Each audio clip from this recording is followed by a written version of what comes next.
بسم الله الرحمن الرحيم. ومن أحسن قولا ممن دعا إلى الله وعمل صالحا وقال إنني من المسلمين. بسم الله الرحمن الرحيم. الحمد لله رب العالمين الرحمن الرحيم مالك يوم الدين، ونشهد أن لا إله إلا الله ونشهد أن سيدنا ومولانا محمدا عبده ورسوله أرسله إلى الناس كافة بشيرا ونذيرا. أما بعد، فإن خير الحديث كتاب الله، وخير الهدي هدي محمد صلى الله عليه وسلم، وشر الأمور محدثاتها، وكل محدثة بدعة، وكل بدعة ضلالة، وكل ضلالة في النار. أعوذ بالله السميع العليم من الشيطان الرجيم. بسم الله الرحمن الرحيم. ولو ترى إذ الظالمون في غمرات الموت والملائكة باسطوا أيديهم أخرجوا أنفسكم اليوم تجزون عذاب الهون بما كنتم تقولون على الله غير الحق وكنتم عن آياته تستكبرون. سبحانك لا علم لنا إلا ما علمتنا إنك أنت العليم الحكيم. رب اشرح لي صدري ويسر لي أمري واحلل عقدة من لساني يفقهوا قولي عزیز ساتھیوں، پچھلے ہفتے قبر کی زندگی سے متعلق چند باتیں آپ کے سامنے رکھی گئی تھی. اختصار کے ساتھ یہ پہلی بات یہ آپ کے سامنے رکھی گئی تھی کہ قبر آخرت کی منزلوں میں سے سب سے پہلی منزل ہے. آخرت کی منزل کی جہاں سے ابتدا ہوتی ہے وہ کیا ہے؟ قبر ہے. اور قبر ہر انسان، چھوٹا ہے، بڑا ہے، نیک ہے، برا ہے، مالدار ہے، غریب ہے، ہر ایک کو کیا ہے؟ قبر میں جانا ہے. جیسا کہ اللہ تعالیٰ فرماتا ہے منہا خلقناکم وفیہا نعیدکم ومنہا نخرجکم تارۃ اخری. دوسری بات یہ تھی کہ قبر سے متعلق ہمیں اور آپ کو ایک عقیدہ یہ رکھنا چاہیے کہ قبر میں جو کوئی بھی رکھا جاتا ہے، نیک یا برا، اسے قبر دبوچتی ضرور ہے، اور اس قدر تیزی سے دبوچتی ہے کہ اللہ تعالیٰ محفوظ رکھے ہر انسان کو، ہر مسلمان کو، کہ ایک طرف کی ہڈیاں دوسری طرف چلی جاتی ہیں. اس سے اللہ تعالیٰ کے نیک سے نیک بندے بھی محفوظ نہیں رہے. حتیٰ کہ معصوم بچہ جس کی پیدائش ابھی ہو رہی ہے، جس کے اوپر کوئی گناہ نہیں لکھا گیا ہے، اسے بھی قبر دبوچتی ہے. یہ کیوں دبوچتی ہے؟ اللہ تعالیٰ بہتر جانتا ہے. ہمیں اللہ کے نبی نے یہ بتایا ہے، لہذا ہمارا اس کے اوپر ایمان ہے. تیسری چیز قبر سے متعلق جو ہمیں اور آپ کو ایمان رکھنا ہے، یقین رکھنا ہے، وہ یہ ہے کہ قبر کے فتنے سے ہر آدمی کو سابقہ پڑنا ہے. قبر کا فتنہ برحق ہے. قبر کا فتنہ برحق ہے. نبی کریم صلی اللہ علیہ وسلم نے ایک جنازے پر نماز پڑھی، ایک شخص کا جنازہ پڑھا، دعا کی اس کے لیے، تو آپ نے کیا فرمایا؟ اللہم وقہی فتنۃ القبر وعذاب القبر. اے اللہ تعالیٰ اسے قبر کے فتنے سے بچا اور قبر کے عذاب سے بچا.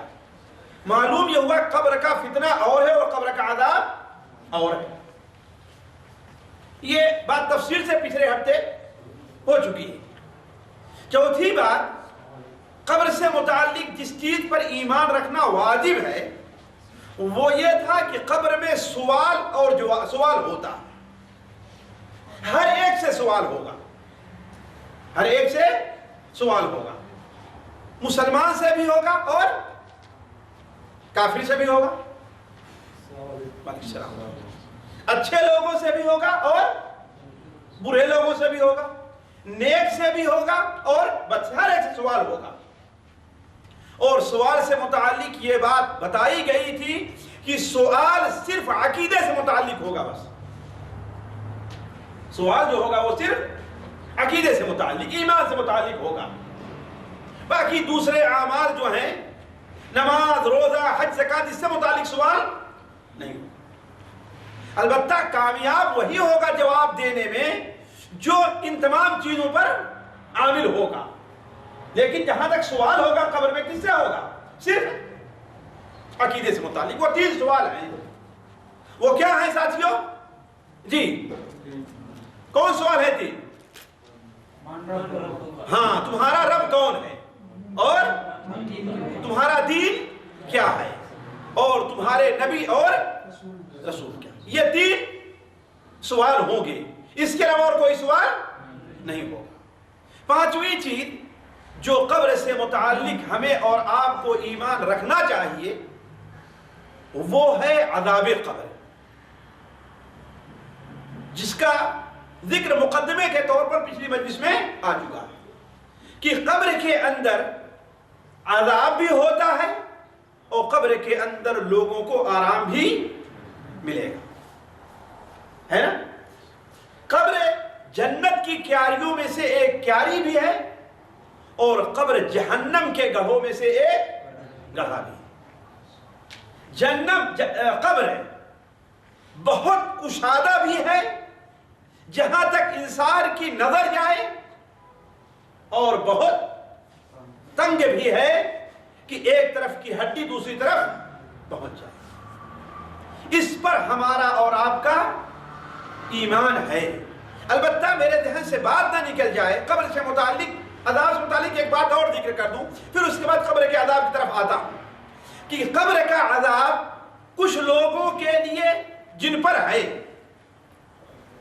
ان پر تو قبر کا عذاب مستقل چلتا رہے گا قیامت تک، یہاں تک کہ پہلی بار سور پھونک دیا جائے. قیامت کے لیے سور کتنی بار پھونکا جائے گا؟ جی 2 بار سور پھونکا جائے گا. ایک بار مرنے کے لیے اور دوبارہ زندہ ہونے کے لیے. تو کچھ لوگوں کے اوپر قبر کا جو عذاب ہے وہ برابر چلتا رہے گا یہاں تک کہ پہلی بار سور پھونک دیا جائے، جس کی وجہ سے اس دنیا کا سارا نظام درہم برہم ہو جائے.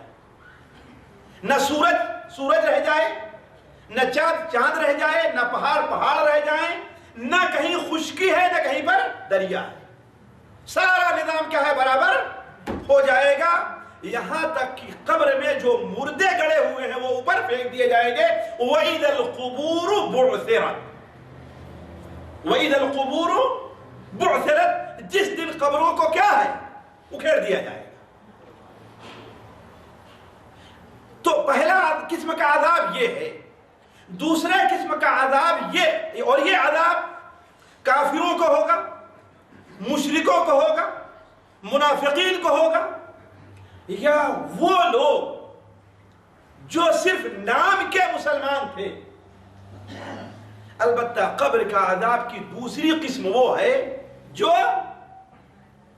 کچھ دن کے لیے ہے، پھر وہ ختم ہو جائے. اب ان کا حساب اور کتاب کب لیا جائے گا؟ قیامت کے دن لیا جائے گا. اور بہت سے لوگ ہیں جن کے اوپر صرف قبر میں عذاب ہوگا اور آخرت میں ان کے اوپر کوئی عذاب نہیں ہوگا. قبر میں عذاب ہوگا اور آخرت میں کوئی عذاب نہیں ہوگا.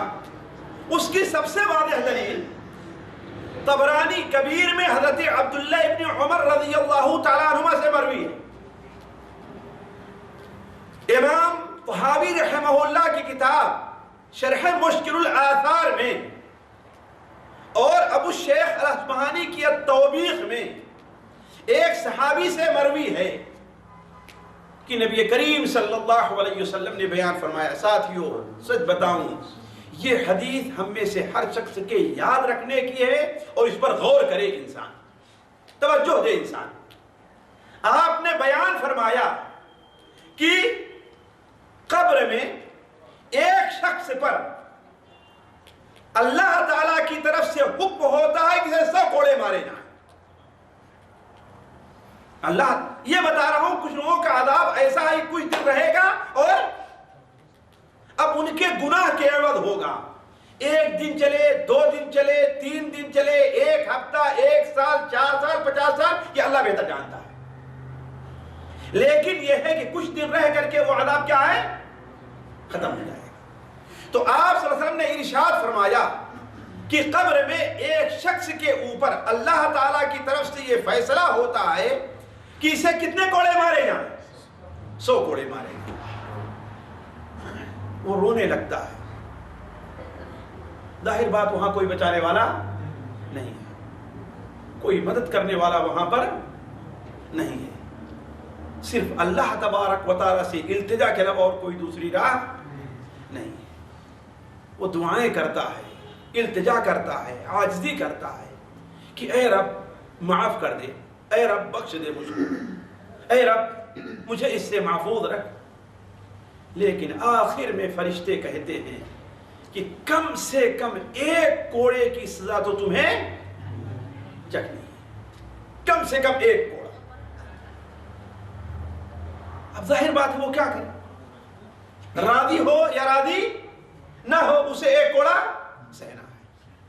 حدیث شریف کے الفاظ ہیں کہ اسے جب 1 کوڑا مارا گیا ہے، 1 گرز اس کے اوپر جب مارا گیا ہے تو پوری قبر آگ سے بھر گئی،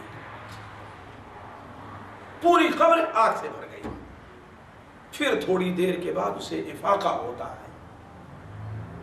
یعنی کہنے کا مطلب اسے قبر میں صرف کتنا عذاب ہو رہا ہے؟ 1 کوڑے کا. تو وہ سوال کرتا ہے کہ اے اللہ کے بندے، یہ بتا کہ آخر مجھے کس جرم میں مارا گیا ہے؟ میری سزا کیا تھی کہ مجھے مارا گیا ہے؟ فرشتہ کہتا ہے کہ تمہارا 2 جرم ہے. ساتھیوں غور کریں، یہ معمولی سا جرم ہے تو اسے یہ سزا مل رہی ہے، تو ہمارا اور آپ کا حشر کیا ہوگا؟ کہا کہ تمہارا 2 جرم ہے. ایک جرم یہ ہے کہ تم نے اپنی زندگی میں 1 نماز بغیر وضو کے پڑھی تھی. اور ساتھیوں جو زندگی میں نماز ہی نہیں پڑھتا اس کا کیا حشر؟ سوچیں کہ تم نے 1 نماز بغیر وضو کے پڑھی تھی. اور دوسرا جرم تمہارا یہ ہے کہ ایک انسان کے اوپر ظلم ہو رہا تھا، تم ادھر سے گزر رہے تھے، تم اس کی مدد کر سکتے تھے لیکن تم نے اس کی مدد نہیں کی. تو محل شاہد یہ ہے ساتھیوں کہ کچھ لوگوں کا عذاب ایسا ہے جو کچھ دن رہے گا اور ان کے جرم کے برابر. تو قبر کا عذاب برحق ہے. صحیح بخاری میں، صحیح مسلم شریف میں حضرت زید بن ثابت سے مروی ہے، وہ بیان کرتے ہیں کہ اللہ کے رسول صلی اللہ علیہ وسلم بنو نجار کے ایک باغچے سے گزر رہے تھے. بنو نجار کون تھے؟ یہ سیرت پڑھا ہے نا آپ لوگوں نے. بنو نجار کون تھے؟ کسی کو معلوم ہے؟ ہاں کہا بنو نجار کون ہے؟ مدینہ میں ایک قبیلہ، کون؟ خزرج کا قبیلہ ہے. اللہ کے رسول صلی اللہ علیہ وسلم کے جی ہاں والے کہاں کے تھے؟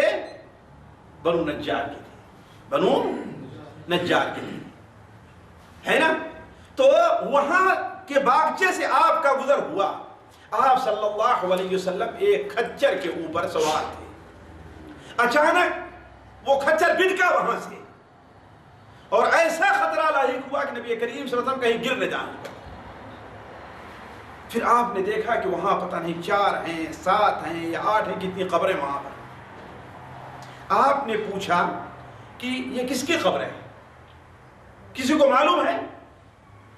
صحابہ کرام نے عرض کیا اے اللہ کے رسول صلی اللہ علیہ وسلم، یہ وہ لوگ ہیں جن کا انتقال حالت شرک میں، یعنی آپ پر ایمان لانے سے پہلے ان کا انتقال ہو گیا تھا. آپ صلی اللہ علیہ وسلم فرمایا کہ انہیں عذاب ہو رہا ہے. آپ نے کیا فرمایا؟ انہیں عذاب ہو رہا ہے. تم لوگ قبر کی عذاب سے اللہ کی پناہ چاہو، تم لوگ قبر کے عذاب سے اللہ کی پناہ چاہو، یعنی اللہ تعالیٰ سے دعا کرو کہ اللہ تعالیٰ تمہیں قبر کے عذاب سے محفوظ رکھے۔ تو ساتھیوں قبر کا عذاب برحق ہے، اور قبر میں عذاب ساتھیوں کئی طرح کا ہے۔ میں اس تفصیل کی طرف جاؤں تو آج بھی یہ درس پورا نہیں ہوگا۔ قبر کا عذاب بسا اوقات اس میں کیڑے، بچھو اور سانپ مسلط کیے جائیں گے ان لوگوں پر جو اللہ تعالیٰ کے مال میں اللہ تعالیٰ کا حق نہیں دیا کرتے تھے۔ قبر میں فرشتوں کی طرف سے گرز لگانے والے اور لوہے کے ایسے گرز سے مارے جائیں بھی گے لوگ کہ اس گرز کو اگر پتھر پہاڑ پر مارا جائے تو پہاڑ ریزہ ریزہ ہو جائے۔ کچھ لوگوں کو قبر میں وہ عذاب ہوگا کہ قبر ان کے اوپر کیا ہے، بالکل سخت رہے گی۔ تو قبر میں عذاب جو ہوگا وہ مختلف قسم کا ہوگا، لیکن ہمارے اور آپ کے جو فائدے کی چیز ہے وہ دو چیز میں آپ کے سامنے آج رکھتا ہوں ساتھ۔ پہلی چیز یہ ہے کہ وہ کون کون سے عمل ہیں کہ اگر وہ عمل لوگ کرتے ہیں ہم کریں گے تو اس کی بنیاد پر قبر میں عذاب ہوگا۔ کیوں اس کا ذکر ہم کیوں کر رہے ہیں؟ جی کیوں کر رہے ہیں؟ تاکہ ہم اور آپ ان اعمال سے بچنے کی کوشش کریں، ہم اس سے پرہیز کریں۔ اور دوسری چیز یہ ہے کہ قبر کے عذاب سے بچنے کا ذریعہ اور طریقہ کیا ہے، قبر کے عذاب سے کس طریقے سے بچا جا سکتا ہے۔ تو ساتھیوں پہلی چیز، جو چیز قبر کے عذاب کا سبب بنتی ہے وہ پیشاب ہے۔ یعنی کیا مطلب؟ استنجا نہ کرنا، پیشاب کے چھینٹوں سے نہ بچنا۔ عورتیں جو بچے والی ہوتی ہیں وہ اپنی طہارت کا لحاظ نہ کریں۔ جو لوگ سفر میں چلتے ہیں اور ایسا لباس پہنتے ہیں کہ اسے آسانی سے بیٹھا نہیں جاتا، وہ استنجا نہیں کرتے، وہ لوگ ہیں۔ تو پہلی چیز جس کی بنیاد پر قبر میں عذاب ہوگا، یہ مومنوں کی بات ہو رہی، کافروں کی بات نہیں ہو رہی۔ کس کی بات ہو رہی ہے؟ مسلمانوں کی، جو اپنے کو مسلمان کہتے ہیں، جو لا الہ الا اللہ کا کلمہ پڑھ رہے ہیں۔ تو پہلی چیز کیا ہے ساتھیوں؟ کہ پیشاب کے چھینٹوں سے نہ بچا جائے۔ نبی کریم صلی اللہ علیہ وسلم کا فرمان ہے، حضرت انس بن مالک سے، حضرت عبداللہ بن عباس سے، سنن دارقطنی وغیرہ میں روایت ہے کہ آپ صلی اللہ علیہ وسلم نے ارشاد فرمایا، تنزہوا من البول، پیشاب سے بچتے رہو، فإن عامة عذاب القبر منہ، اس لیے قبر کا زیادہ عذاب پیشاب کی وجہ سے ہوگا۔ اور ساتھیوں غور کریں کہ اس سلسلے میں لوگ بڑے کوتاہ ہیں، بڑے کوتاہ ہیں۔ عورتیں کوتاہی کرتی ہیں کتنا حیث سے؟ بچوں کی نہیں سے۔ اور مرد کوتاہی کہتے ہیں، بہت سے لوگ ہیں جو استنجا نہیں کرتے، ہے کہ نہیں؟ استنجا نہیں کرتے۔ اور دوسرے وہ لوگ ہیں کہ وہ استنجا تو کرتے ہیں لیکن انہیں شکایت ہوتی ہے، بیماری ہوتی ہے پیشاب کے قطرات دیر تک آنے کی، 5 منٹ تک، 10 منٹ تک پیشاب کے قطرات۔ بس اوقات بعد لوگوں کو، بلکہ بہت سے لوگوں کو، جس قدر ہم سے سوالات ہوتے ہیں، میں تو سمجھا کہ یہ 1-2 آدمی کی بات ہوگی، لیکن نہیں، بہت سے لوگوں کو یہ رہتا ہے کہ پیشاب کے لیے گئے، جلدی سے پیشاب کر کے اٹھا دیں۔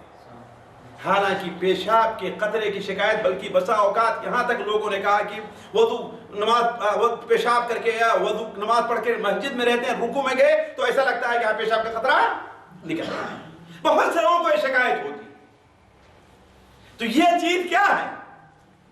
عذاب قبر کا سبب ہے ساتھی، لہذا اس سے پرہیز کرنا چاہیے۔ دوسری چیز جس سے عذاب ہوگا وہ غیبت اور چغلی ہے۔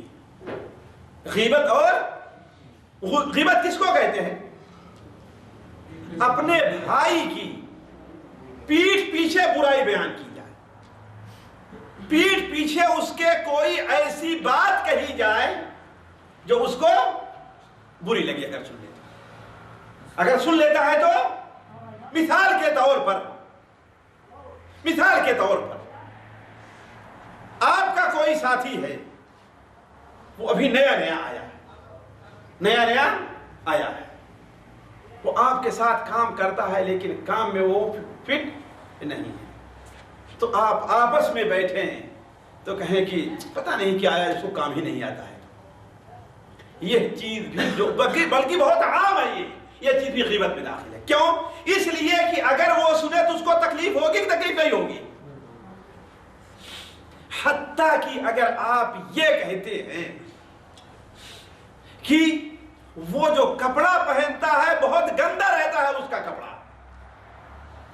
کا کپڑا بڑا گندا رہتا ہے، آپ یہ کہیں اس کی تو کیا بات ہے، اسے تو چائے بنانے تک نہیں آتی، اسے تو حتیٰ کہ اگر آپ اسے یہ کہتے ہیں ارے وہ فلاں خاندان کا ہے، بعض خاندان ہوتے ہیں جو گری نظر دیکھے جاتے ہیں نا، یا بعض علاقے ارے نہیں وہ ہمارے پاکستان کا نہیں، وہ بنگلہ دیش کا ہے، بنگالی کہہ رہے ہمارے بنگلہ دیش کے نہیں، وہ پاکستانی جانتے ہیں پاکستانی کیسے ہوتے ہیں، انڈین کہہ رہے چھوڑو بھائی ہمارے یو پی کے نہیں، کہاں گئے وہ بہار کا، اس سے مقصد کیا ہو؟ اس کی توہین اور اس کی تنقیص ہو۔ ساتھیوں یہ ساری چیزیں بھی غیبت میں داخل ہیں، یہ ساری چیزیں میں کیا ہیں؟ غیبت میں داخل ہیں، اور یہ وہ وجہ ہے، چیز ہے جس کی وجہ سے قبر میں عذاب ہوگا۔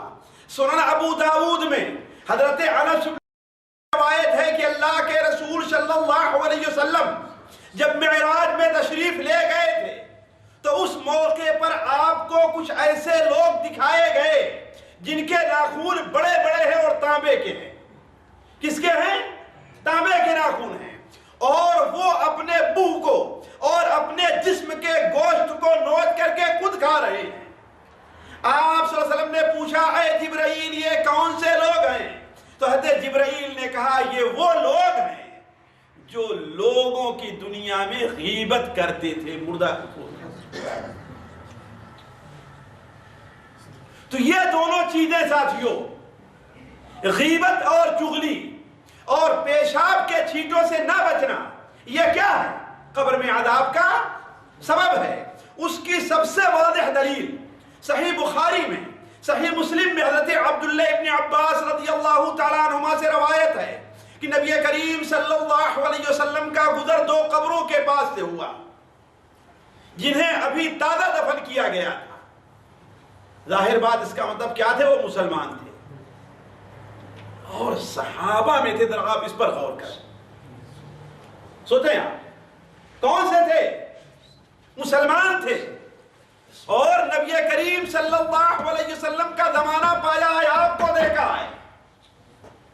بخاری اور مسلم کی روایت ہے ساتھیوں، اور جانتے ہیں کہ میں ضعیف روایتیں، میں غلط روایتیں بیان کرنے کا قائل نہیں، انہیں بیان کرتا ہوں، میں صحیح روایتیں ہی بخاری اور مسلم کی۔ آپ نے بیان فرمایا انہما لیعذبان وما يعذبان في كبير ثم قال بلا انہما کبیر۔ آپ نے فرمایا ان دونوں کو عذاب ہو رہا ہے۔ کن کو؟ ان قبر والوں کو، ان دونوں قبر والوں کو عذاب ہو رہا ہے۔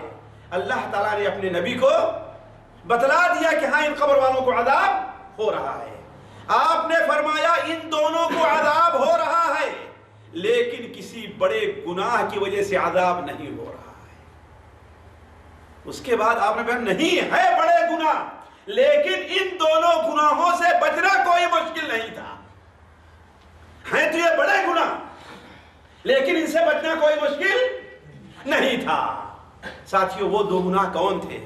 آپ نے فرمایا ان میں سے ایک وہ ہے جو اپنے پیشاب کے چھینٹوں سے نہیں بچتا تھا، اپنے پیشاب سے نہیں بچتا تھا، اور دوسرا وہ شخص ہے جو غیبت کرتا تھا اور چغلی کھاتا تھا، لوگوں کے درمیان لکڑی لگاتا تھا، ان کے سامنے پہنچا تو ان کی بات کیا، ان کے سامنے پہنچا تو ان سے جیسے بات کیا، وہ دونوں میں لڑائی کراتا تھا۔ اس کے بعد آپ صلی اللہ علیہ وسلم نے کہا کہ ذرا جاؤ کھجور کی وہ ٹہنی لے کر کے آؤ۔ ایک ٹہنی لائی گئی اور آپ نے دعائیں کی ان لوگوں کے لیے، اور اس کو توڑ کر کے دونوں پر ایک ایک ٹہنی رکھ دیا، اور آپ نے فرمایا شاید ان لوگوں کے اس ٹہنی کے خشک ہونے تک اللہ تعالیٰ ان دونوں کے عذاب کو ختم۔ تو ساتھیوں، عرض کرنے کا مقصد یہ ہے کہ پہلے یہ تین چیزیں وہ ہیں جن کی بنیاد پر قبر کا عذاب ہوتا ہے۔ وہ کون کون سی ہے ساتھیوں؟ اور دوسری غیبت اور چغلی۔ تیسری چیز ذرا غور سے سنیں گے، بہت سے لوگ اس میں کوتاہ ہیں، خیانت کرنا ہے۔ کیا ہے خیانت؟ کس کو کہتے ہیں؟ امانت میں خیانت کرنا۔ اصل خیانت یہ ہے ساتھیوں کہ عام مال کسی کا ہے، آپ کا اکیلے نہیں ہے، آپ کا اکیلے، آپ کا حصہ ہے اس میں، لیکن آپ کا اکیلے نہیں، آپ کے پاس وہ امانت ہے، اس میں سے آپ لوگوں کو بتائے، لوگوں کو مرضی کے بغیر اپنی طرف سے کچھ، مثال کے طور پر 8-10 آدمی، 4-6 آدمی، 3-4 آدمی کیا ہے ایک ساتھ کھانا کھاتے ہے نا، اور انہوں نے کیا کیا ہے مجموعی طور پر اپنا حساب رکھا ہے۔ ایک صاحب کی ذمہ داری لگائی کیا مارکیٹ سے لانے کے لیے، وہ سامان لانے گئے تو اسی حساب میں ایک پیپسی بھی پی لیا ہے نا، وہ سامان لانے گئے تو اسی حساب میں ایک چاکلیٹ بھی کھا لیا، وہ سامان لانے گئے تو اسی حساب میں سے کوئی اچھا جوس تھا اس کو اٹھا کر کے پی لیا، اور اس کو یا تو حساب میں ذکر ہی نہیں کیا، یا ذکر کیا تو وہ سامان جو تھے جو سب کے استعمال میں ہے ان میں ذکر کر دیا۔ کیوں؟ اگر الگ سے ذکر کریں گے تو لوگ کہیں گے بھائی یہ تم اکیلے کھائے ہو، ہمارا اس میں کیسے حصہ ہے؟ لوگ کہیں گے کہ نہیں کہیں گے؟ بھائی پیپسی تم نے پی ہے نا، چاکلیٹ تم نے کھائی ہے نا، ہم سب نے تو نہیں کھائی نا۔ آیا یہ چیز وارد ہے کہ وارد نہیں ہے ساتھیوں؟ ایسا ہوتا ہی نہیں، یہ ہے خیانت ساتھیوں۔ یہ چیز کیا ہے؟ خیانت ہے۔ ایک ویلفیئر سوسائٹی ہے، اس کا انچارج ہے، خزانچی ہے،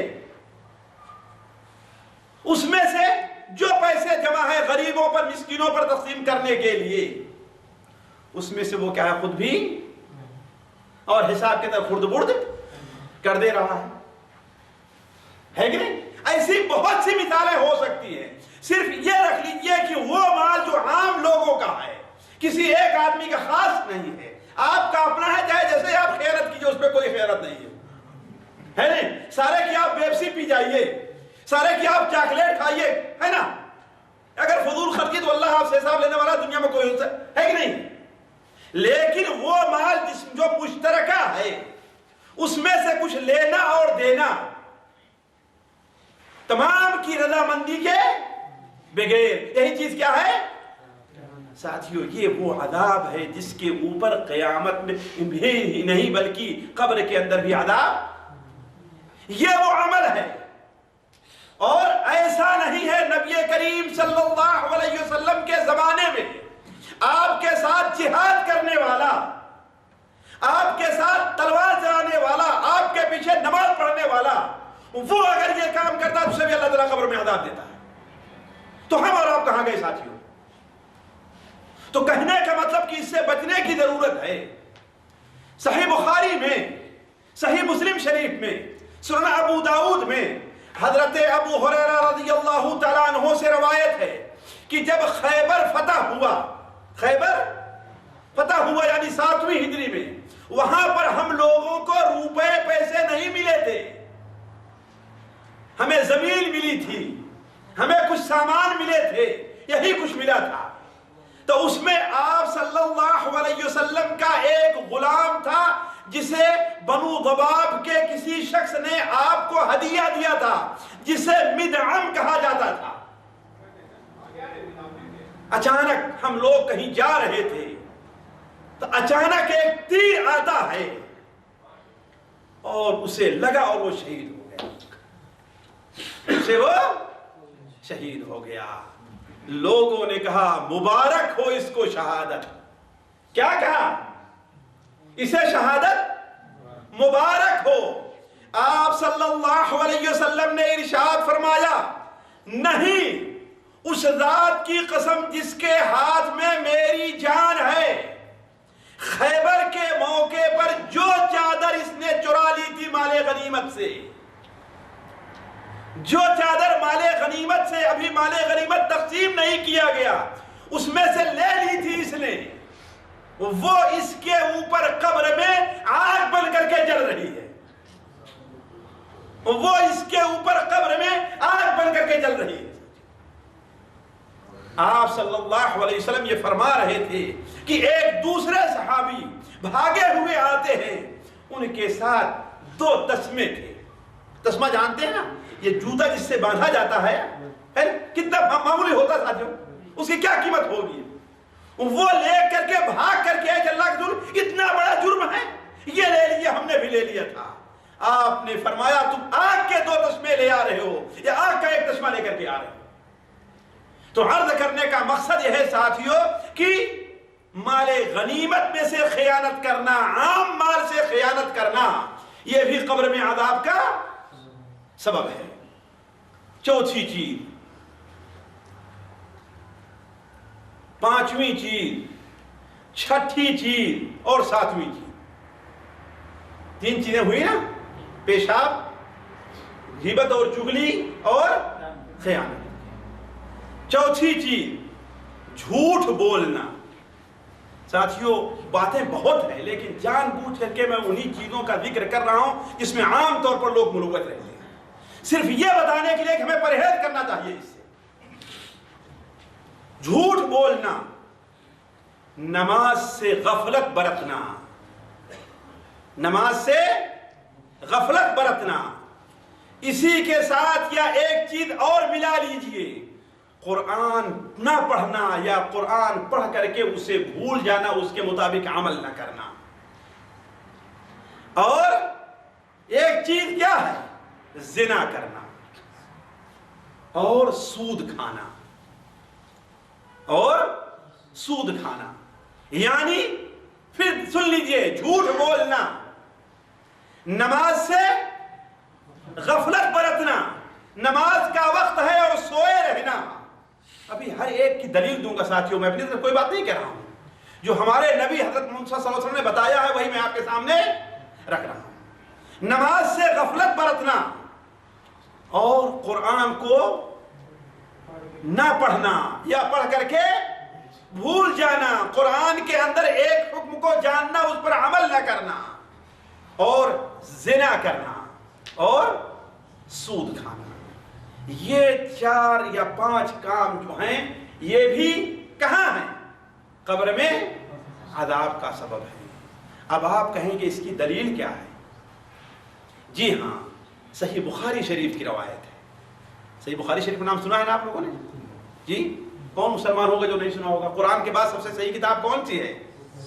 صحیح بخاری شریف ہے نا۔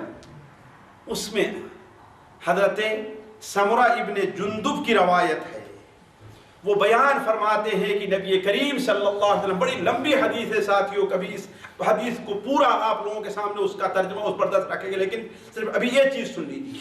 آپ صلی اللہ علیہ وسلم جب صبح کو نماز پڑھ کے فارغ ہوتے تھے، مصلیوں طرف متوجہ ہوتے تھے، تو آپ پوچھتے تھے آج کسی نے کوئی خواب دیکھا ہے؟ اگر کوئی خواب دیکھے ہوتا، آپ کے سامنے خواب بیان کرتا تو آپ اس کی تعبیر بیان کرتے، اور اگر آپ نے کوئی خواب دیکھا ہوتا تو آپ خواب بیان کرتے۔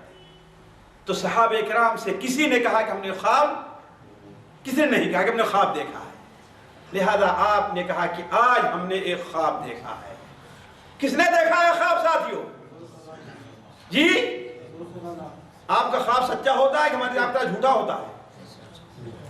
جی، نبی کا خواب کبھی جھوٹا نہیں ہوتا۔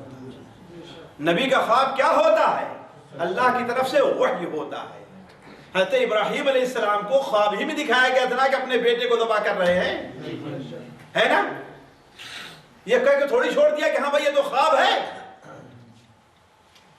اٹھے اور اپنے بیٹے کو ذبح کرنے کے لیے. تو یہ سمجھ لیجئے یہ نہ کہ یہ کہ خواب ہے. نبی کا خواب کیا ہوتا ہے؟ حق اور سچا ہوتا ہے. آپ صلی اللہ علیہ وسلم نے ارشاد فرمایا کہ ہمارے پاس 2 آدمی آتے ہیں اور ہمیں لے کر کے چلے، ہمیں لے کر کے چلے.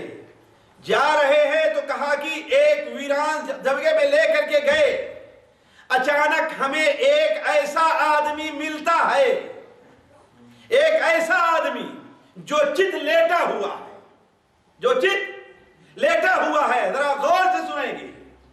چت لیٹا ہوا ہے اور اسی کے پاس بہت سارے پتھر رکھے ہوئے ہیں بڑے بڑے سے. ایک شخص ایک پتھر کو اٹھا کر کے اس کے سر پر زور سے مارتا ہے، یہاں تک کہ اس کا سر چورا چورا ہو جاتا ہے.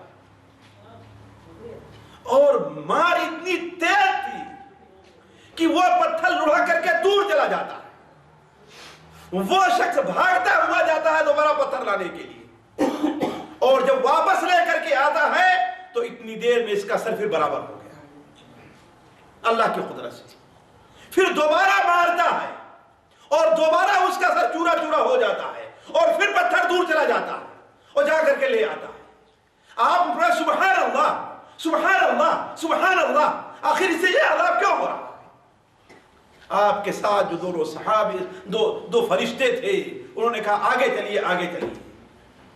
آپ آگے بڑھے تو ایک شخص ہے جو چت لیٹا ہوا ہے اور دوسرا آدمی اس کے سرانے کھڑا ہے. دوسرا آدمی اس کے سرانے کھڑا ہے. اس کے ہاتھ میں ایک آنکھوس ہے، تلوار کہہ لیجئے، ہنسوا کہہ لیجئے. ہنسوا جانتے ہیں نا، چیزیں کاٹنے کے لیے جو ہے ٹیڑھا نہیں ہوتا ہے ہنسوا، گھاس وغیرہ کاٹنے کے لیے، جی وہ ہے. اس سے وہ اس کے جبڑے کو پھاڑتا ہے، لوگ یہاں سے پھاڑنا شروع کرتا ہے اور یہاں تک لے آتا ہے. پھر دوسری طرف آتا ہے، ادھر سے پھاڑنا شروع کرتا ہے اور یہاں تک لے آتا ہے. جب ادھر پھاڑتا ہے ادھر کا برابر ہو گیا. پھر ادھر پھاڑنا شروع کیا، ادھر پھاڑ کر دیکھا ادھر برابر ہے، ادھر پھاڑنا شروع کیا. یہ برابر اس کو یہ عذاب ہو رہا ہے. آپ نے کہا سبحان اللہ سبحان اللہ، یہ کون سے لوگ ہیں؟ ان دونوں نے کہا کہ آپ آگے چلیے، بھی اور عجیب چیزیں دیکھیں گے. آپ آگے بڑھے تو آپ نے دیکھا کہ ایک تندور نما گڑھا ہے. تندور نما گڑھا جانتے ہیں نا، اوپر سے تنگ اور نیچے کشادہ کھلا، اور اس میں آگ جل رہی ہے. آگ کے لاوے پھوٹ رہے ہیں اس میں، اور اس میں کچھ مرد عورت مادرزاد ننگے، مرد عورت ہیں جو مادرزاد چیخ رہے ہیں. دور سے ان کے چیخنے چلانے کی آواز آ رہی ہے. بسا اوقات آگ کا شعلہ جب اٹھتا ہے تو اس سے وہ تندور کے منہ تک آتے ہیں، لیکن جب بالکل نکلنے کے قریب ہوتے ہیں نیچے گر جاتا ہے اور وہ پھر نیچے چلے جاتے ہیں. ہم نے کہا سبحان اللہ، یہ کون سے لوگ ہیں؟ آپ سے کہا گیا آگے چلیے آگے چلیے، بھی اور عجیب چیزیں آپ دیکھ لیں. آپ فرماتے ہیں کہ اور آگے بڑھا میں تو کیا دیکھتا ہوں کہ ایک نہر ہے، اور نہر خون کا ہے. ایک دریا ہے اور دریا خون کا ہے. اس میں کچھ لوگ تیر رہے ہیں. ایک ہاتھ اور دریا کے کنارے ایک شخص پتھر جمع کر کے سامنے کھڑا ہوا، ایک ہاتھ اس کے پتھر میں ہے. وہ آدمی جو تیر رہا ہے دریا میں، خون کے دریا میں، وہ اپنا منہ کھولے ہوئے دریا کے کنارے آنا چاہتا ہے. تو یہ ایک پتھر اتنے زور سے مارتا ہے کہ اس کے منہ اور منہ سے اندر جاتا ہے اور پھر وہ واپس چلا جاتا ہے. اتنے زور سے مارا کہ واپس چلا گیا. پھر آتا ہے، پھر مارتا ہے. ہم نے کہا سبحان اللہ سبحان اللہ. فرشتوں نے کہا کہ آگے چلیے. ایک لمبی حدیث ہے ساتھیوں کہ آپ نے جہنم کو دیکھا اور حضرت ابراہیم کو دیکھا اور شہیدوں کو دیکھا. آپ نے آخر میں بیان فرمایا کہ دیکھ فرشتوں نے آپ سے آخر میں بیان فرمایا. پتہ ہے کہ حدیث بہت لمبی پوری حدیث آپ کے سامنے نہیں رکھتا میں. فرشتوں نے آخر میں کہا کہ جسے آپ نے دیکھا کہ زمین پر لیٹا ہوا تھا اور بغل میں ایک شخص اس کے سر کو پتھر سے کچل رہا تھا، یہ وہ شخص ہے جو فرض نماز کے وقت سویا رہتا تھا. یہ کون شخص ہے جو نماز کے وقت سویا رہتا تھا؟ نماز کے لیے اس کا سر اٹھتا، لہذا اس کے سر کو کچلا جا رہا ہے. اور یہ ہے کہ قرآن کو پڑھا تھا اور قرآن کو بھول گیا تھا. دوسرا وہ شخص جس کے جبڑے کو پھاڑا جا رہا تھا، یہ وہ شخص ہے کہ صبح کو گھر سے نکلتا تھا اور ایک جھوٹی بات لوگوں میں کہہ دیا. لوگ لے کر کے اسے اڑ کھڑے ہوئے. خاص طور پر بات اگر کسی کی بدنامی کو ہو، کسی کی عزت کی ہو، کسی کی اور ہو، تو لوگ ہر آدمی اس کو اپنی زبان سے، ہے بات صحیح کہ نہیں صحیح؟ مثال کے طور پر رکھیے ہمارے سامنے کوئی صبح کو کہہ دے کہ ہاں فلاں حیا والا جو ہے نا آج وہاں پر پکڑا گیا ہے ایک لڑکی کے ساتھ، تو دیکھیے خبر پورے شہر میں کتنی دیر سے پھیل جاتی ہے بات صحیح کہ نہیں صحیح؟ تو ایسی ہی خبر کوئی اڑاتا تھا اور لوگ لے کر کے اڑتے تھے، لہذا اس کے جبڑے کو پھاڑا جا رہا ہے. اور وہ شخص جو مرد عورت جو تندور میں جل رہے ہیں اور ننگے ہیں، یہ زنا کرنے والے مرد و زنا کرنے والی عورتیں ہیں. اور وہ شخص جو نہر میں، خون کے نہر میں تیر رہا تھا، یہ کون ہے؟ یہ سود کھانے والا ہے. یہ کون ہے؟ سود کھانے والا ہے. ساتھیوں آگے بڑھتے ہیں. قبر کے عذاب کے جو چیز سبب بنتی ہے، قرض ہے. کیا ہے ساتھیوں؟ قرض ہے. قرض جانتے ہیں نا؟ ادھار لینا اچھی طرح سے جانتے ہیں نا؟ کوئی نہیں ہوگا شاید جس نے قرض نہ لیا ہو الا ماشاءاللہ، ہے کہ نہیں ہے؟ لیکن قرض کوئی اچھی چیز نہیں ہے ساتھیوں. اللہ تعالیٰ محفوظ رکھے. اسی لیے نبی کریم صلی اللہ علیہ وسلم کی دعا تھی. بعض روایتوں میں ہے کہ ہر فجر کے بعد صبح کو آپ یہ دعا کرتے تھے، لیکن صبح کا قید کے ساتھ یہ حدیث ضعیف ہے ورنہ حدیث صحیح ہے. آپ کی دعا کیا تھی؟ اللہم انی اعوذ بک من الہم والحزن واعوذ بک من العجز والکسل واعوذ بک من البخل والجبن واعوذ بک من غلبۃ الدین وقہر الرجال. واعوذ بک من غلبۃ الدین، اے اللہ تعالی ہمارے اوپر قرض کا اتنا دباؤ ہو جائے کہ میں قرض ادا نہ کر سکوں، اس سے آپ کی پناہ میں آ رہا ہوں. نبی کریم صلی اللہ علیہ وسلم ساتھیوں ایسے شخص کے جنازے کی نماز نہیں پڑھتے تھے شروع میں. بعد میں جب اللہ نے وسعت دے دی تو آپ خود قرض ادا کر دیا کرتے تھے. حضرت جابر بن عبداللہ بیان کرتے ہیں مستدرک حاکم میں، مسند احمد میں حضرت جابر بن عبداللہ کی روایت ہے کہ ایک شخص کو نہلا دھلا کر کے، ایک شخص کو نہلا دھلا کر کے ساتھیوں، اس لیے اس حدیث سے عبرت حاصل کریں اور کم سے کم اپنے باپ، اپنے بھائی، اپنی والدہ، اپنے کسی عزیز اور اقارب کے اوپر قرض نہ رہنے دیں. اور خود آپ کے اوپر جو قرض ہے وہ اپنے اہل و عیال کو وصیت کر کے جائے کہ ہاں بھائی میرے اوپر یہ قرض ہے، میرا قرض ادا کر دینا. اگر نہیں کیا آپ نے تو آپ کے ساتھ بھی یہ ہونے والا ہے. حضرت جابر بن عبداللہ بیان فرماتے ہیں کہ نبی کریم صلی اللہ علیہ وسلم کے پاس ہم لوگوں نے ایک شخص کو نہلایا دھلایا اور جنازہ پڑھنے کے لیے آپ کے سامنے پیش کیا گیا. آپ آگے بڑھے اور پیچھے چلے آئے. آپ آگے بڑھے اور پیچھے چلے آئے. آپ نے کہا اس کے اوپر قرض ہے، اس کے اوپر قرض ہے، تم لوگ نماز پڑھو، میں اس کے جنازے کی نماز نہیں پڑھوں گا. تم لوگ پڑھو لیکن میں اس کے جنازے کی نماز نہیں پڑھوں گا. ایک صحابی ابو قتادہ رضی اللہ تعالیٰ عنہ ہیں، وہ کہتے ہیں اے اللہ کے رسول صلی اللہ علیہ وسلم آپ اس کے جنازے کی نماز پڑھ دیجئے، صرف 2 دینار قرض ہے، میں ادا کر دوں گا اس کو. ساتھیوں کتنا تھا؟ کوئی لاکھ نہیں تھا، کوئی ہزار نہیں تھا، سینکڑوں میں نہیں تھا، کتنا تھا؟ صرف 2 دینار تھے، اور نبی صلی اللہ علیہ وسلم اس کے جنازے کی نماز پڑھنے کے لیے تیار۔ اب آپ سوچتے قرض کا معاملہ کتنا ہے۔ حضرت ابو قتادہ نے کیا فرمایا؟ اے اللہ کے رسول صلی اللہ علیہ وسلم، یہ 2 دینار میرے اوپر ہیں، میں یہ ادا کر دوں گا، آپ اس کے جنازے کی نماز پڑھ دیجئے۔ آپ نے فرمایا تم ذمہ لیتے ہو، مردہ اس سے بری ہے، مردہ اس سے بری ہے، تم ذمہ لیتے ہو؟ کہا ہاں اے اللہ کے رسول صلی اللہ علیہ وسلم، ہم ذمہ لے رہے ہیں۔ آپ صلی اللہ علیہ وسلم نے ان کے جنازے کی نماز پڑھی اور دفن کر دیا گیا۔ دوسرے دن آپ کی ملاقات حضرت ابو قتادہ سے ہوتی ہے، زیادہ دن نہیں گزرے، مہینہ سال نہیں گزرا، صرف دوسرے ہی دن آپ کی ملاقات حضرت ابو قتادہ سے ہوتی ہے، اور آپ نے کہا اے ابو قتادہ اس کے قرض تم نے ادا کیا؟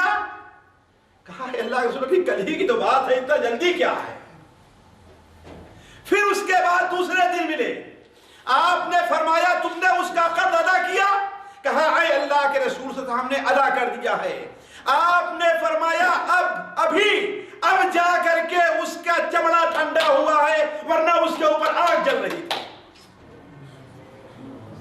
الآن بردت جلدتہ، ابھی اس کا چمڑا ٹھنڈا ہوا ہے۔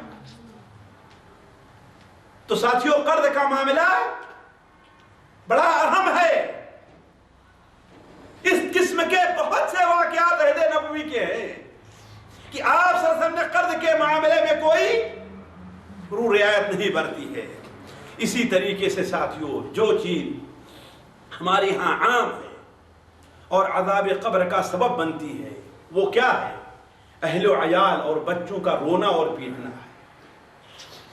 واللہ بغل سے گزر جاؤ، دور سے گزر جاؤ تو تمہارا ہوگا کہ ان کے گھر میں کوئی میت کوئی ہے کہ نہیں؟ رونا، چیخنا، چلانا۔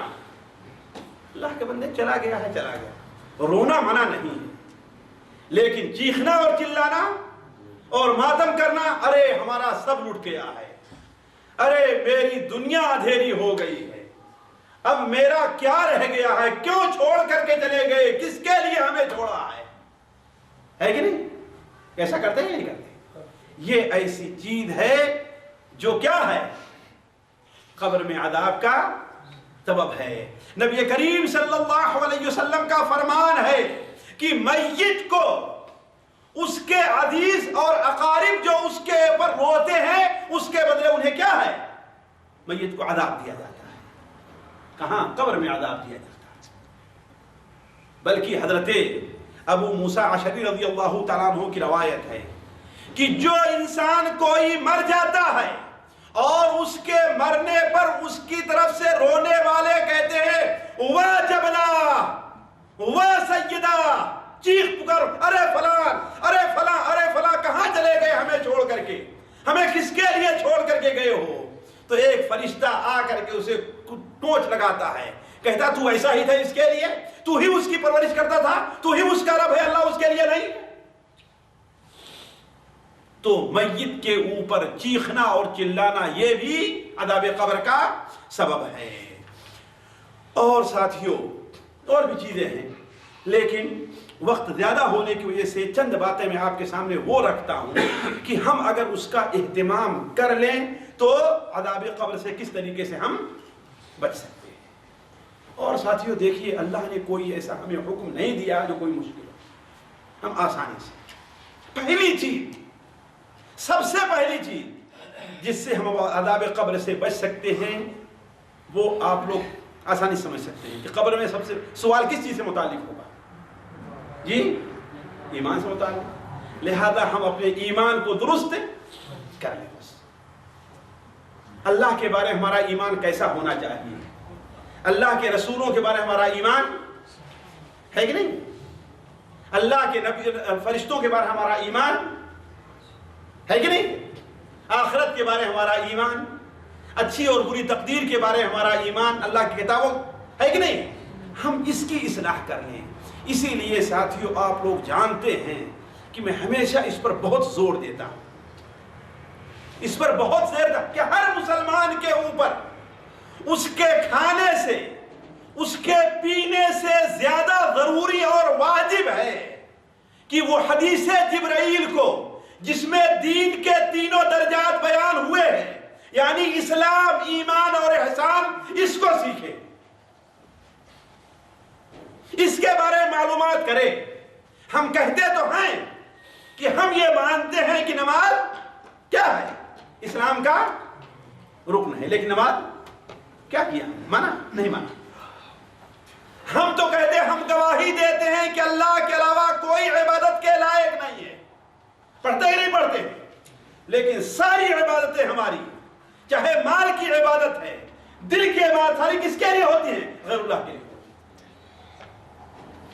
تو ایمانیات کی انسان اصلاح کر لے، ایمان کے جو 6 رکن ہیں ان کو انسان اچھی طریقے سے سمجھ لے، اور اسلام کے جو 5 رکن ہیں اس کو سمجھ لے، اور احسان کو، یہ چیز اسے قبر کے عذاب سے محفوظ رکھے گی۔ یثبت اللہ الذین آمنوا بالقول الثابت فی الحیات الدنیا وفی الآخرہ۔ جو لوگ ایمان لے آئے ہیں، اللہ تعالیٰ قول ثابت کے ذریعے دنیا بھی انہیں ثابت قدم رکھے گا، اور آخرت میں بھی۔ نبی کریم صلی اللہ علیہ وسلم کا فرمان صحیح بخاری شریف میں اس آیت سے متعلق ہے کہ یہ آیت نازل ہوئی کس کے بارے میں؟ عذاب قبر کے بارے میں نازل ہوئی۔ کس کے بارے میں؟ عذاب قبر کے بارے میں۔ یعنی جو لوگ ایمان اپنا درست کیے ہوئے ہیں، ساتھیوں، ہم واللہ اگر ہم آپ سے پوچھیں کہ اللہ پر ایمان کا کیا معنی ہے، اللہ پر ایمان لانے میں کتنی چیزوں پر ایمان لانا داخل ہے؟ رسول صلی اللہ علیہ وسلم پر ایمان لانا ہے، اس پر ایمان لانے کا کیا معنی ہے؟ بہت کم لوگ ہیں جو بتاتے ہیں، بہت کم لوگ۔ اس کا مطلب ساری بنیادی ہماری اور آپ کی غلط ہے۔ بلکہ بڑا تعجب ہوتا ہے کہ لوگ 10 سال، 15 سال، 20 سال، 50 سال تک دعوت کے کام میں لگائے ہوئے ہیں، لیکن پوچھا جائے رسول پر ایمان کا معنی کیا، نہیں بتا پائیں۔ ساتھیوں، رسول پر ایمان لانے میں 4 چیزیں داخل ہیں، 4 چیزیں داخل ہیں۔ کیا چیز؟ رسول جس بات کی خبر دے اس کو ہم سچ مانیں، ہماری عقل میں آئے یا عقل میں نہ آئے۔ رسول جس چیز کا حکم دے اسے ہم بجا لائیں، آپ نے جس چیز کو واجب قرار دیا ہے اسے ہم واجب مانیں، آپ نے جس سے منع کیا ہے اسے ہم، آپ نے سود سے منع کیا ہے، قرآن مجید میں ہے، لیکن کتنے لوگ ہندوستان میں سود کو جائز سمجھتے ہیں؟ ہے کہ نہیں؟ مختلف ناموں سے سود چل رہا ہے کہ نہیں؟ اور آپ کی عبادت کرنے کا جو طریقہ ہے اسی طریقے پر ہم اللہ کی عبادت کریں۔ آپ نے جس طریقے سے نماز پڑھی ہے، جیسے آپ نے روزہ رکھا ہے، آج عام طور پر ساتھیوں بھی پوچھا جائے لوگوں سے عشاء کی نماز کتنی رکعت ہے تو کیا کہیں گے؟ جی کتنی رکعت عشاء کی نماز ہے؟ 17 رکعت ہے۔ پوچھیں ہمارے نبی نے پڑھا ہے 17 رکعت؟ واللہ کسی نے پوچھ لیجئے ہمارے نبی نے پڑھا 17 رکعت ہے؟ کس کتاب میں ہے؟ کسی صحیح ضعیف حدیث میں ہے یہ؟ کیوں دھوکہ دے رہے ہو امت کو اے لوگوں؟ کس کتاب میں ہے؟ کس حدیث میں ہے؟ کس قرآن میں ہے کہ نبی نے 17 رکعت عشاء کی نماز پڑھی ہے؟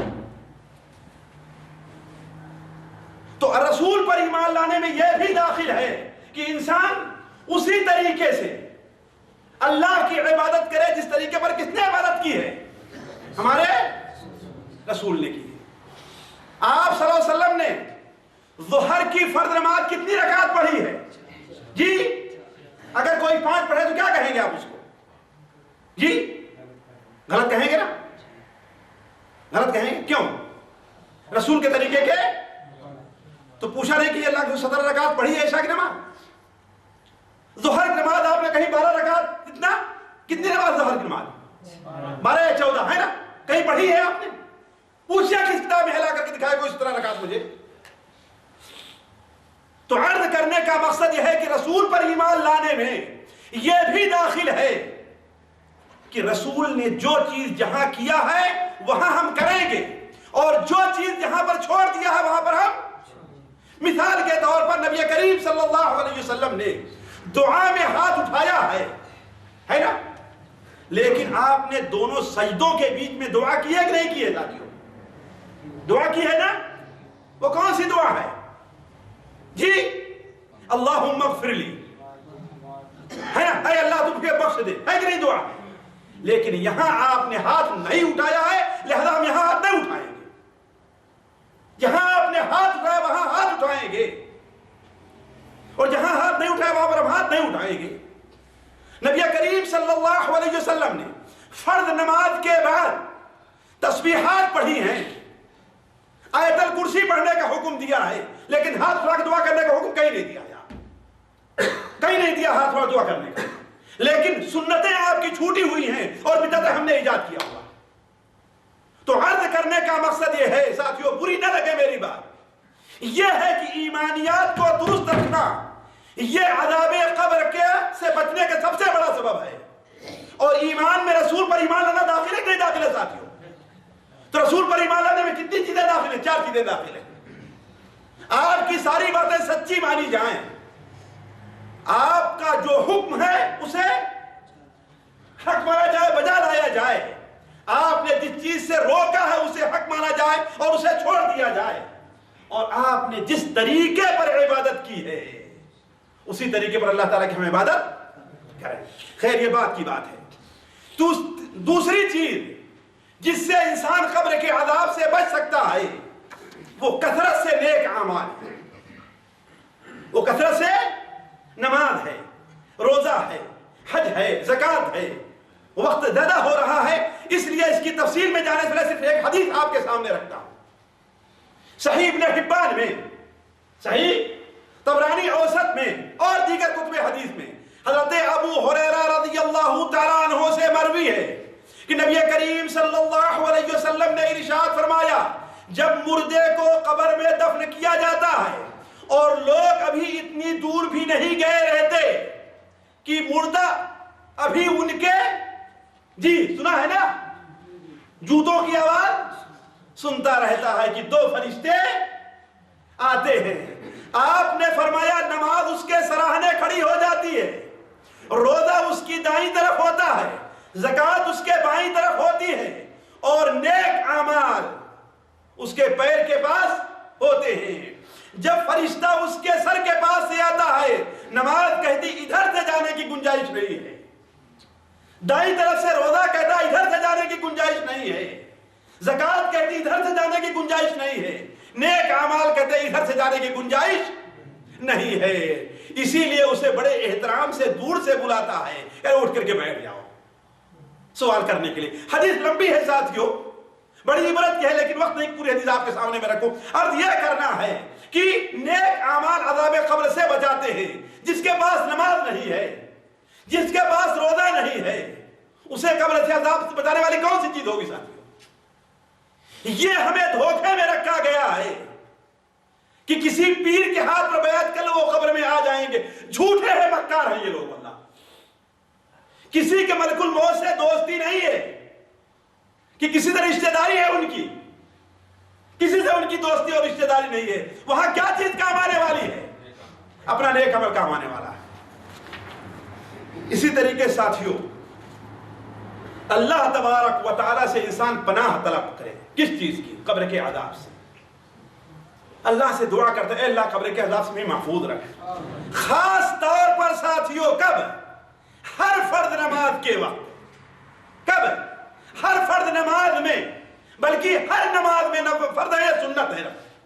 تشہد کے اندر بیٹھے تو نبی کریم صلی اللہ علیہ وسلم کا طریقہ بھی رہا ہے، آپ کا عمل بھی رہا ہے، آپ نے حکم بھی دیا ہے کہ جب تشہد میں بیٹھو تو 4 چیزوں سے اللہ کی، اور یہی دعا ہمیں عام طور پر یاد نہیں رہتی ساتھی.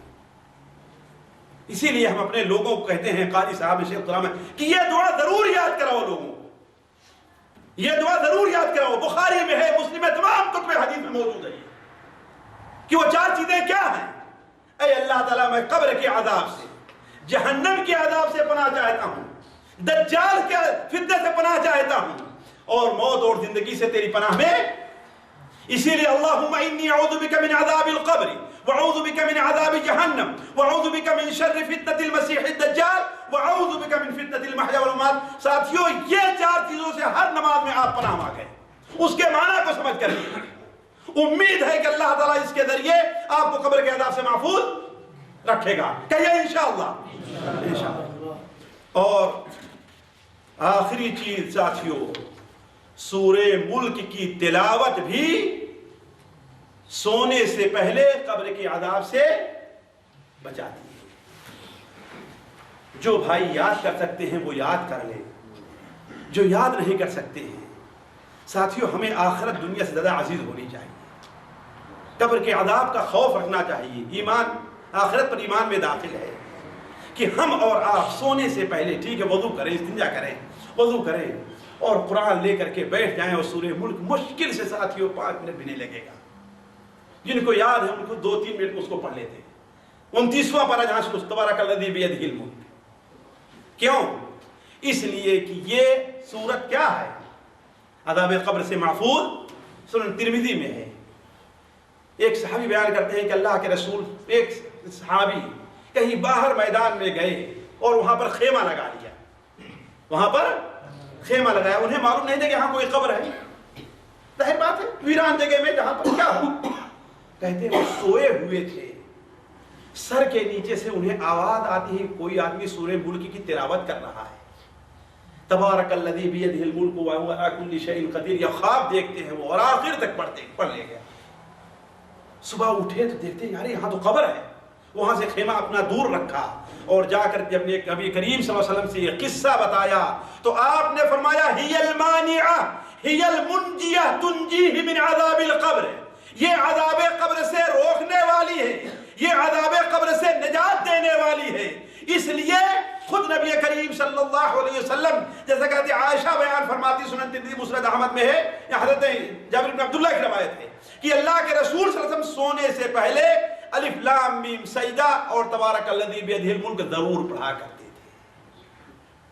کوئی مشکل کام نہیں ہے ساتھیوں. تو یہ چیزیں ہیں جو انسان کو قبر کے عذاب سے پناہ دینے والی. اور بہت سی چیزوں کا ذکر ہے، جیسے وضو کا ذکر ہے. وضو کا خاص طور پر اہتمام کرنا، امر بالمعروف نہی عن المنکر کا فریضہ ادا کرنا. لیکن وقت ختم ہو گیا، اسی پر میں اپنی بات ختم کرتا ہوں. اللہ تعالیٰ سے دعا ہے کہ اللہ تعالیٰ ہمیں اور آپ کو قبر کے عذاب سے محفوظ رکھے. اللہ تعالیٰ ہمیں اور آپ کو نماز، روزے، حج اور زکوٰۃ کا پابند بنائے. اللہ تعالیٰ ہمیں اور آپ کو اپنے ایمان کی تصحیح کی توفیق عطا فرمائے.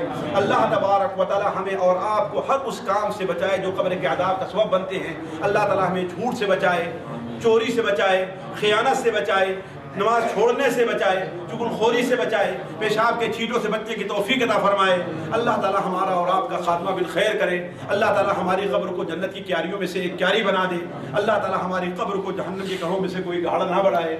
سبحانک اللہم و بحمدک اشہد ان لا الہ الا انت استغفرک و اتوب الیک.